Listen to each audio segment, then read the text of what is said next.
United with Christ. Meet local churches with open doors, serving throughout the Border Valley community and sharing the truth and hope of God's love and salvation. A presentation of Life Christian Broadcasting Television. And now, United with Christ.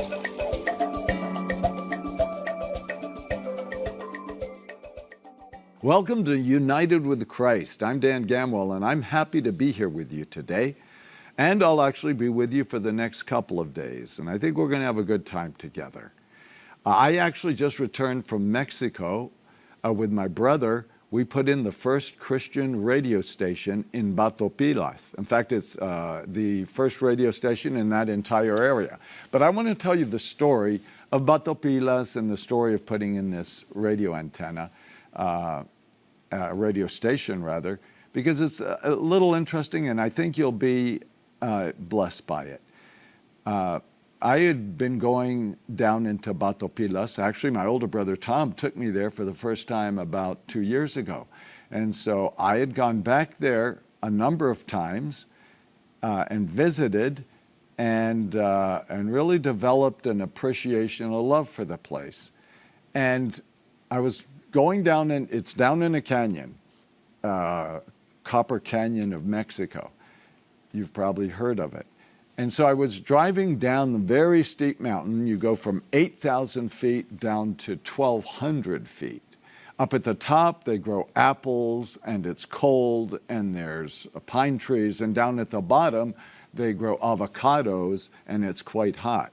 It's very tropical. So I was driving down the hill, and I punched my scan button on my radio. And it just scanned and scanned and scanned, and then came up with just one radio station. This was just as I was coming into Batopilas, and I got the idea, my goodness, they don't have any radio. They only have one radio station here. What if they had a Christian radio station? And I got really excited. But I didn't know anything about programming for a Christian radio station. I didn't know anything about the legality, all the permits that were necessary to put in a radio station. I didn't know how much it cost, and I didn't know anything about the equipment. I didn't know anything about it. I just seemed to think it was a good idea. Well, actually, within a month, the Lord had solved all those problems.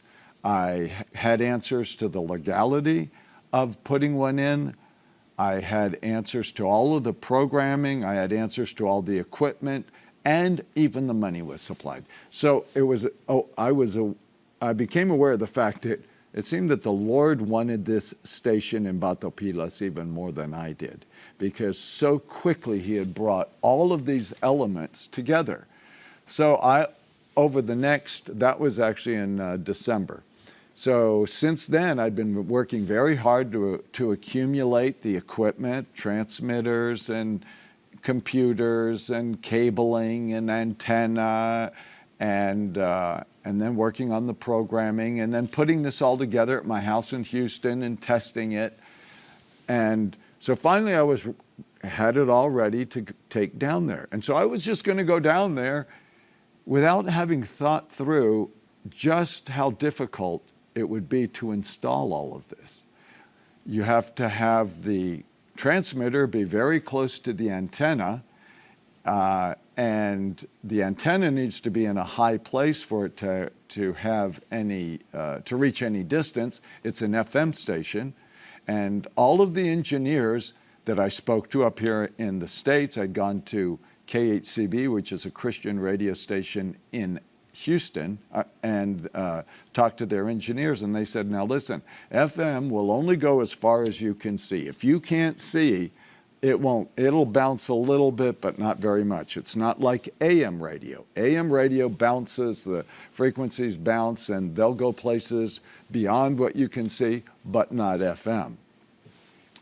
Well, Batopilas is down in a canyon on a river, and that river takes, right in the middle of town, takes a dogleg turn. So it's almost a 90-degree angle, and the mountain's coming down like this. So from one end of the town, you cannot see the other end of the town. So I was very concerned because the place I wanted to put this radio station was down at one end of the town, and I could not see the other end of the town. Well, to make a long story short, we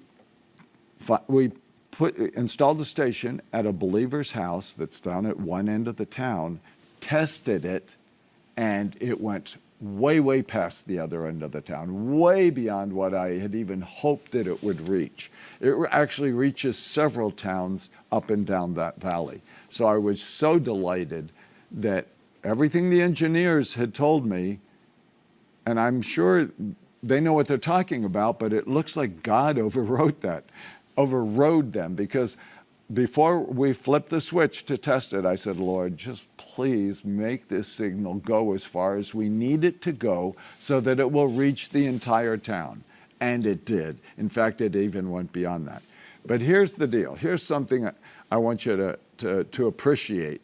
And that is that I was going to go down to Batopilas by myself with all this equipment. I had an idea for how to put up a tower. It wasn't going to be, a big radio tower like you normally see. It was going to be 2-inch pipe. And I was thinking I could put it on the side of the mountain, up the mountain a ways, which will give me some height. And then for stability, so it doesn't fall over, put a T in the middle of this 20-foot pipe with another pipe that goes into the ground. And then also with cables, and so it would be pretty sturdy. So I had this idea of how to do this in my mind, and I was going to go down there. I had no idea how much work it would take. I didn't ask anybody to go down with me, yet my brother Tim, who has a Bible school here in El Paso, he said, hey, listen, I've got some students. We'd like to go down there and help you put it in. And I thought, well, yeah, that would be great. That'd be good. Well, they did go down with me, and thank God they went with me. You would not believe how hard they worked. It was, digging into rock, hauling cement and water up the mountain for the base of the tower. It was amazing how hard they worked. And then we built a little room just down the hill from where we installed the tower, behind a believer's house. They built a little room where we can put the transmitter and the computer and the other things that we need. But I have a picture here of where the tower is right now. Here it is, and if you look carefully up above this house, this is the house of a believer in Batopilas, you'll see a little antenna, and I can actually zoom in on that. See it up there? You don't know how much work it took to put that in there. But there it is, and it can broadcast the gospel to about 4 different towns in that area. And let me show you a picture of the team that went down there. I was so appreciative of them. That's my brother Tim in the foreground that you probably recognize, and 5 of the students that went down with him that worked so hard to put this station in. So there's now a station down in Batopilas. But I want to tell you a little bit about Batopilas. Batopilas, actually a Christian brother went to Batopilas, about 15 years ago, and built a church and built the congregation up to about 50 people. And then he moved to Chihuahua to build another church. His name's Luis. And he left someone in charge back in Batopilas that really was not prepared for the job. And after about 5 years, the church was reduced from 50 people down to 1 person who didn't even come all the time. That's the actual truth. I went there, and they asked me to speak, and the pastor asked me to speak, and 1 person showed up. And I found out later that usually that one person doesn't even come. They happened to come just because they saw that a foreigner was there that day. Well, when I was speaking, I was almost done, another man walked in and sat back in the back. And I was speaking with him afterwards, and he said, listen, I'm from La Palma. La Palma is another 4 hours of dirt road beyond Batopilas. And a Christian missionary, a Mexican Christian missionary, came there about 30 years ago and began to share the gospel.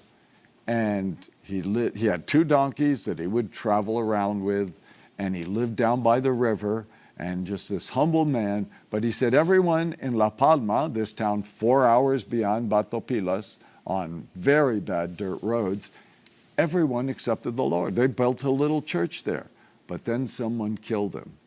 And so this man that I had met in Batopilas, he said, nobody ever comes to our town because it's so remote. Would you come there to encourage us and some teaching? They had a pastor, but weren't terribly happy with the pastor that they had. He didn't have a lot of experience. And I don't know. I don't know what all the situation was, but it seemed like the church was struggling and they needed some encouragement. So I told them, yeah, I'd be happy to go there. So it was some months later, on my next trip down there, in Batopilas, this one lady who had come to church, I visited with her to find out the way to get to La Palma, because it's just roads over the mountain, and there's junctions here and there, and I had no idea how to go. So she explained, at this rock and at this tree, you turn right or you turn left and different things like that. And I thought, well, and maybe I can ask along the way and I'll find my way. But I did ask her this. I said, I notice on a map that between Batopilas and La Palma, there's this other town called San Ignacio. What about San Ignacio? Well, she said, well, San Ignacio, there's no Christians in San Ignacio. There's no church in San Ignacio. They've never had an interest in the gospel. And I thought, well, that's kind of sad.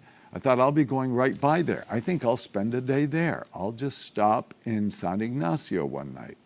So I did. And on the outskirts of town, I remember stopping and praying and saying, Lord, give me San Ignacio for you. And then I went into town. I'd never been there before. And I wanted to I wanted to have a meeting in the plaza. In the evening, I had a video projector, and I wanted to show a Billy Graham, short Billy Graham film called The Cross, very, very good. And then I was going to share the gospel with him and see who would respond, how people would respond. But I thought I should go talk to the mayor and get permission to use the plaza, which I didn't really need to do, but it seemed like the proper thing to do. Well, they told me where the mayor's house was, and I actually ended up going to the wrong house. And I met Romualdo there, and we got to talking, and I shared the gospel with him. He accepted the Lord, genuinely accepted the Lord. In fact, I just saw him 2 nights ago when I was down in San Ignacio. After we put up the antenna in Batopilas, I went over to San Ignacio to visit and had a meeting there, and he was there, and he's still faithful, loves the Lord. As I was walking around in 116-degree weather, this was about a year and a half ago, I was very hot, and there was a store there, so I went into the store to get something to drink, and Norma was in there. And no one else was coming in, so she asked, well, what are you doing here in San Ignacio? We don't see a lot of foreigners. And so I began to explain to her, that I was there to share the gospel. I was on my way to La Palma, but that I wanted to do something in the plaza that evening. And I shared the gospel with her. And what I did, I shared, as I always do, I shared currently fulfilling Bible prophecy with her. And then I shared the gospel.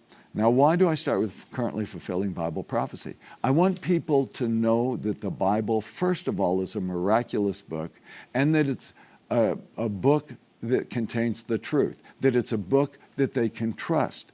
And when people realize that there's a bunch of things going on in this world right now that were prophesied to happen 2,000 years ago and more, it makes them curious.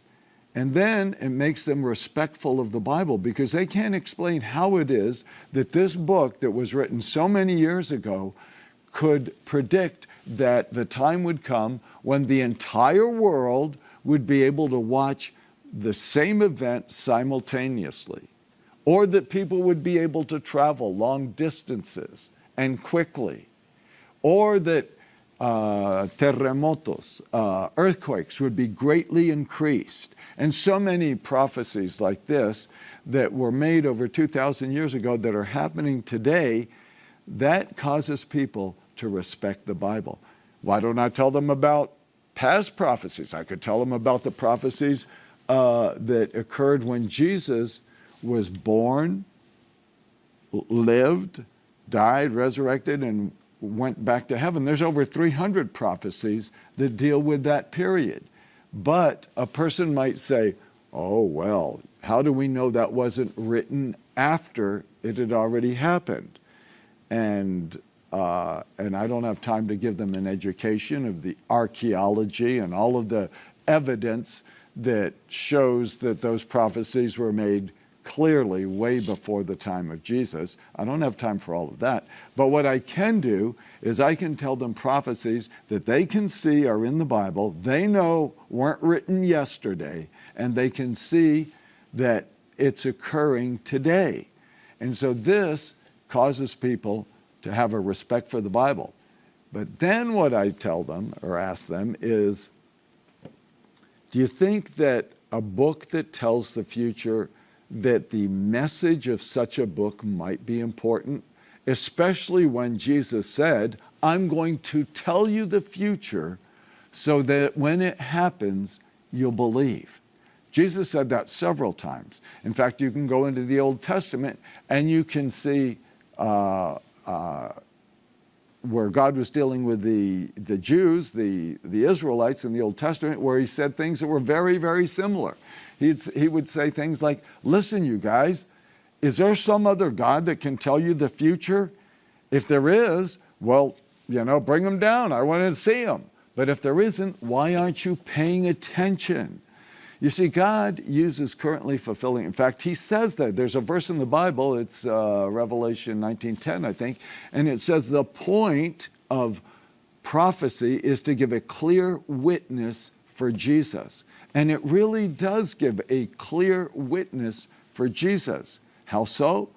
Because, as I've been in Cuba and spoken with atheists, people in the government there, and persuaded them that the Bible is true, and persuaded them that they needed to follow Jesus. When they realize that this is a book that's like no other book. Oh, there's a lot of religious books out there. My goodness.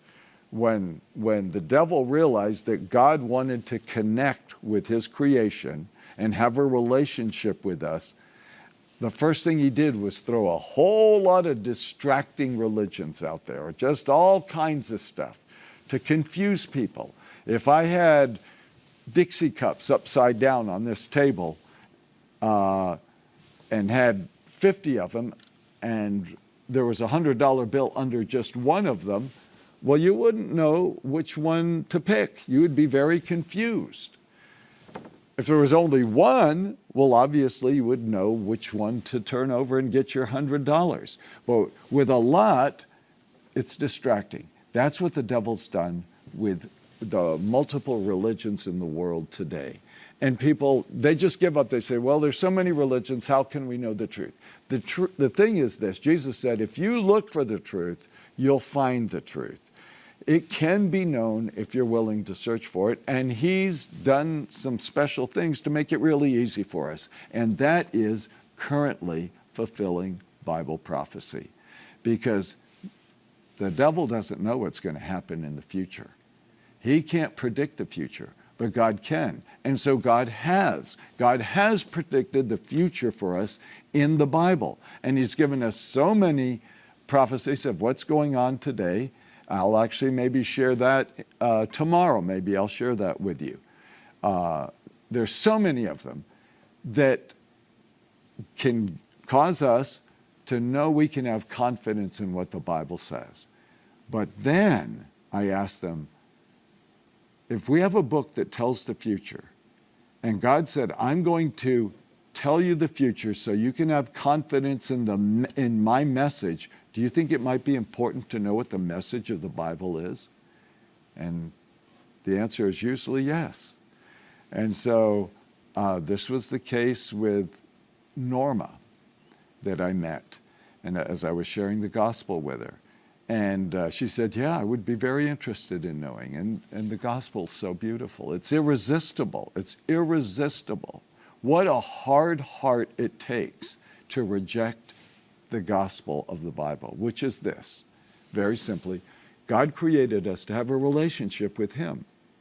But he didn't want robots that just said, oh God, you're so cool, I love you. He gave us a will. He gave us a will so that if we wanted to reject him, we could. And guess what we did? We rejected him.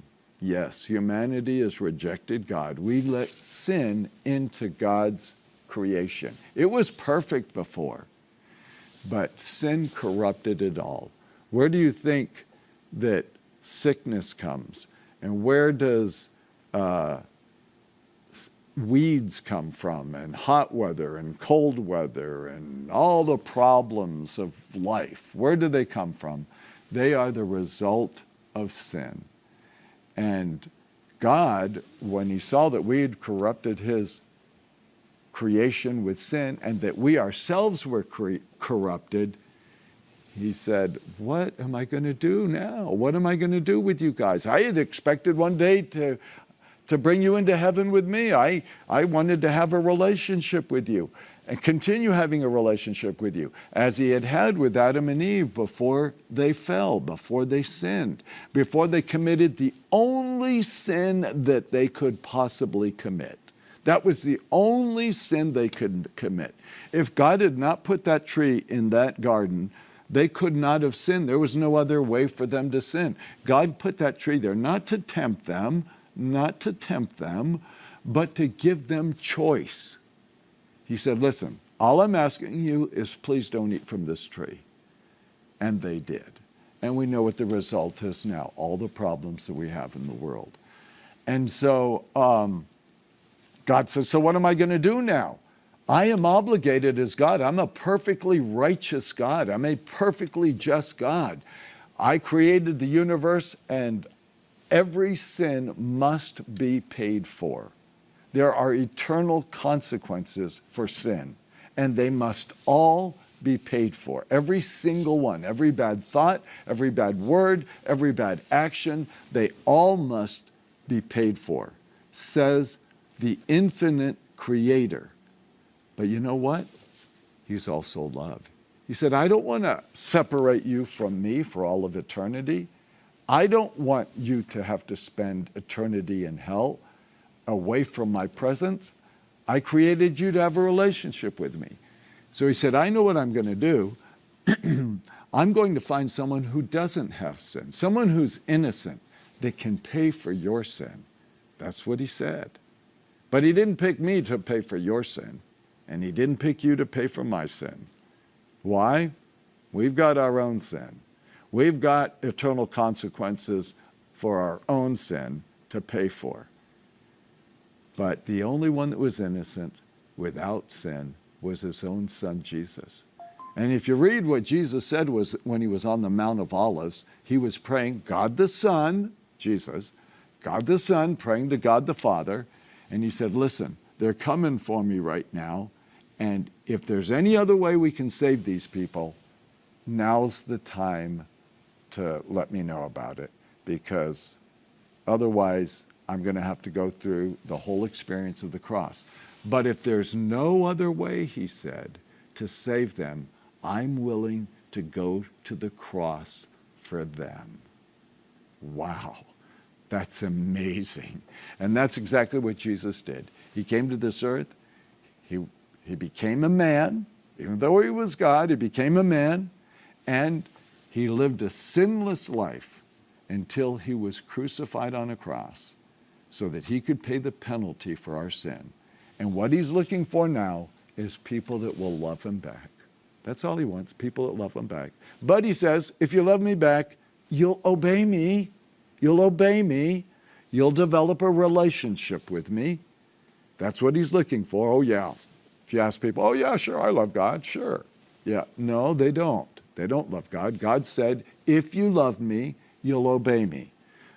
And many people, they don't even read their Bibles to find out what it is that God expects from them, what it is that God wants. How is God? How can I know him better? They don't invest any time in that. Can you imagine the remorse they're going to have when they stand before the Lord? That'll be sad. Well, anyway, getting back to Norma, I asked her, I said, so do you want to accept the Lord? And I said, if you do, we're going to pray this little prayer. And I kind of went through it and explaining different parts of it, just forming a relationship with God. And I said, is that something you want to do? She said to me, while you were explaining that prayer to me, I was saying those words in my heart. So she was already ahead of me. Yes. And that evening, I was in the park. Nearly 100 people came forward and were there, and most of them accepted the Lord. So it was an amazing time. This has been great to be with you today, and I hope to see you tomorrow. And I really pray that God will bless you and that you will draw closer to him. That's what he wants. God bless you all.